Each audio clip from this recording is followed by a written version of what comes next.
Welcome to Ruhi की कहानी। उम्मीद है आप सब ठीक होंगे। ये कहानी है एक लड़की की जो मुर्दा होकर भी कॉल सेंटर में काम करती है। ये बात एक गुड़गांव इलाके की है जो अब बदलकर गुरुग्राम हो चुका है।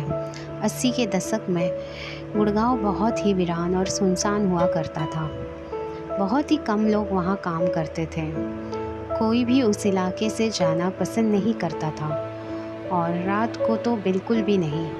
लेकिन एक समय ऐसा आया जब दिल्ली की जनसंख्या बढ़ने लगी और नए नए बिजनेस के मौके मिलने लगे, तो दिल्ली के आसपास के इलाके जैसे नोएडा और गुड़गांव को एक ऐसे सिटी में बनाने का ख्याल जनता के मन में आया जहां हर एक मल्टीनेशनल कंपनी के ऑफिस और हर एक सुविधा उपलब्ध हो। धीरे धीरे गुड़गांव को बदलने का काम शुरू हुआ, लेकिन उसी के साथ वहाँ अजीब अजीब घटनाएं भी होने लगी।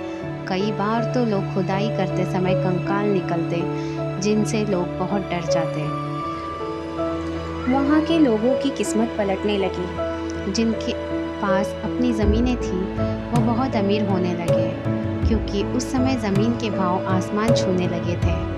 समय बीतता चला गया, लेकिन गुड़गांव में अजीब घटनाएं थम नहीं रही थी।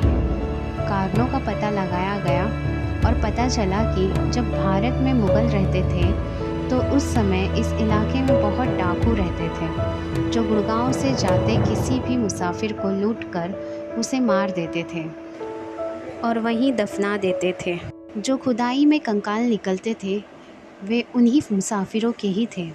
लेकिन समय बीतता चला गया और गुड़गांव गुरुग्राम में बदल गया। अब ये इलाका हर एक कंपनी के लिए बहुत अच्छा था। हर एक कंपनी के ऑफिस आप इस जगह देख सकते हैं। इसी दौरान एक कॉल सेंटर जिसमें बहुत से लोग काम करते थे उसका भी निर्माण हुआ। उस कॉल सेंटर में लड़की काम करती थी जिसका नाम रोज़ था, जो अपने काम को लेकर बहुत ही सतर्क थी और बहुत ही अच्छी तरह से काम भी कर रही थी।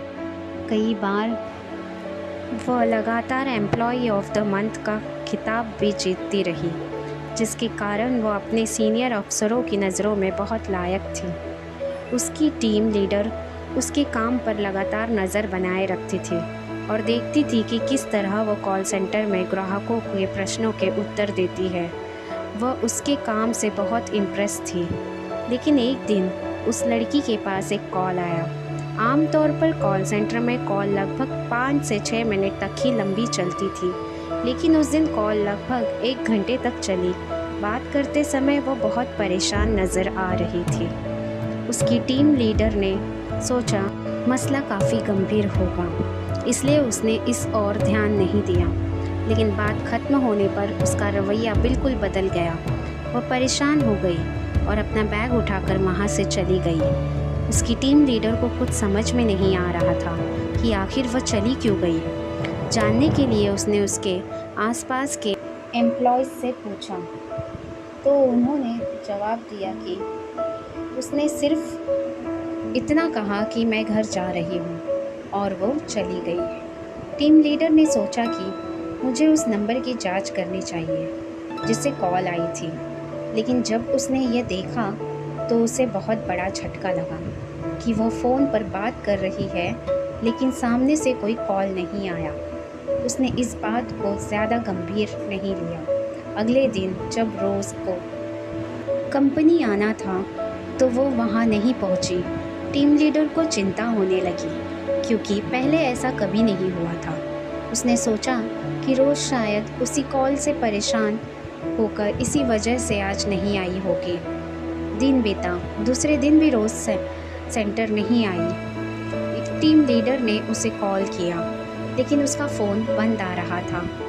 मेल किया, मैसेज किया, लेकिन रोज़ से संपर्क नहीं हो पा रहा था। टीम लीडर ने नाइट शिफ्ट में रोज़ को घर छोड़ने वाली गाड़ी के ड्राइवर से पूछताछ की और रोज़ का पता निकाला। कंपनी के किसी एम्प्लॉय को उस पते पर भेजा गया। जब उस व्यक्ति ने उस पते के घर मालिक से बात की तो पता चला कि यहाँ इस नाम की कोई लड़की नहीं रहती। एम्प्लॉय ने बोला, लेकिन ड्राइवर उसको यहीं छोड़कर जाता था। इस पर मकान मालिक कहता है, शायद वो यहाँ उतरती हो, लेकिन उसका घर आसपास ही हो। पता करने पर वहाँ रोज़ का कुछ पता नहीं चला।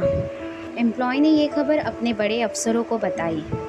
उन्होंने सोचा कि शायद किसी प्राइवेसी के कारण रोज़ ने अपना पता सही ना दिया हो, लेकिन कुछ दिन बाद रोज़ का पता कंपनी द्वारा निकल गया।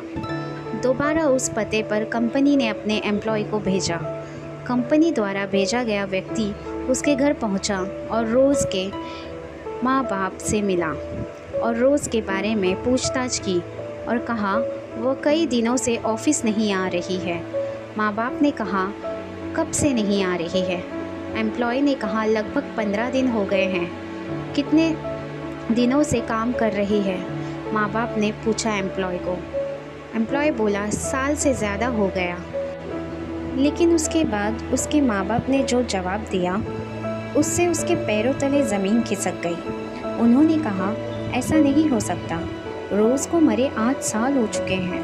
एम्प्लॉय को लगा कि शायद गलत जगह आ गए हैं, लेकिन एम्प्लॉय ने माँ बाप को रोज़ की फ़ोटो दिखाई। माँ बाप ने कहा हाँ यही है। ये सुनने के बाद एम्प्लॉय को लगा माँ बाप झूठ नहीं बोल सकते। ये बात एम्प्लॉय ने अपने सीनियर को बताई। उन्होंने अच्छी तरह से ये जानने के लिए उनसे फ़ोन पर बात की और पता चला कि ये सच है। ये बात पूरे ऑफिस में फैल गई। जो एम्प्लॉय रोज़ साथ में काम करते थे उनमें से एक की मौत हार्ट अटैक से हो जाती है और कुछ की दिमागी हालत ख़राब हो जाती है। इतना ही नहीं, इससे पहले वहाँ कई हैरान करने वाली घटनाएं घटी। एक बार बेसमेंट में बैठे गार्ड को कुर्सी से गिरा दिया जाता है। वो लोगों को बताता है लेकिन उसकी बातों पर कोई यकीन नहीं करता। एक बार उसी ऑफिस में बाथरूम से किसी लड़की के चिल्लाने की आवाज़ आती है। और भी कई अजीब घटनाएं होती है। बाद में पता चलता है कि जहां वो ऑफिस बना है वहां लगभग 100 साल पुराना शमशान घाट हुआ करता था और खुदाई के दौरान कई कंकाल भी निकले थे। इसी कारण ये सभी घटनाएं होती थी। लेकिन रोज़ वाली घटना ने सभी को हिला कर रख दिया। लेकिन कंपनी ने ये बात फैलने नहीं दी, जिससे उनके कारोबार पर कोई प्रभाव न पड़े। आपको ये कहानी कैसी लगी कमेंट करके ज़रूर बताइए। ऐसी और दिलचस्प कहानी के लिए मेरे चैनल को लाइक और सब्सक्राइब ज़रूर कीजिए।